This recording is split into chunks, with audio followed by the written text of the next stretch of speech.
Italian, and today I'm going to make one of my favorites. It is my traditional Fiorella Pesto, okay? And we're going to use great fresh ingredients, and it's going to be healthy and super versatile. I'll tell you how to use it. Now, classically, pesto comes from the northern region of Italy in Genoa. In Genoa, they use pignoli nuts as the base nut. But if you travel all over Italy, you can use different nuts from different towns that are indigenous there, like walnuts or hazelnuts as their base of their pesto, which is really, really interesting to try the different flavor profiles. Today, I'm going to use my favorite combination of ingredients, and we're going to start with fresh basil, extra virgin olive oil, lemon juice, Parmigiano Reggiano, and my roasted salted sunflower seeds. Okay, so let's get started. First thing we're going to do is we're going to put our extra virgin olive oil into our mixture here. It's going to be about 1/3 of a cup to start with, and then you can add as you want to go along.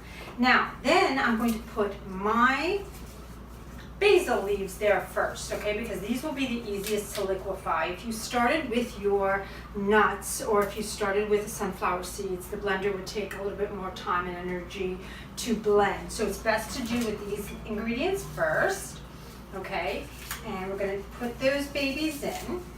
And as a matter of fact, we can start doing our first blend. Excellent. Now this is just going to create an installment of ingredients that we're putting in, only so it's easier for the blender to take.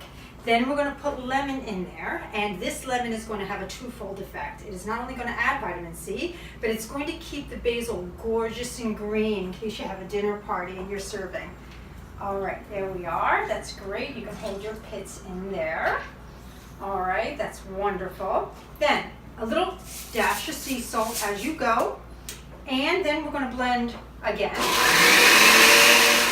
Great. And next we're going to put in our roasted sunflower seeds. The reason why I'm choosing this, although I do use different nuts as well, one of my favorites is pecan or hazelnut, all roasted, because when you roast your nuts first before you put them in the pesto, it just enhances the flavor of the overall pesto. So that's a tip for you. I used sunflower seeds here today. They're filled with selenium and zinc, but I love them because they're so tiny and so pungent in taste that I love, love, love, love the rustic flavorings that they give to this pesto. So I'm going to grab this little guy, use the typical pesto and mortar, which is the traditional way of making pesto, but we're doing it with a blender today. But I'm going to use this guy and kind of just smash these ingredients down here a little bit. All right, and I'm going to go ahead and try to blend this baby in here again.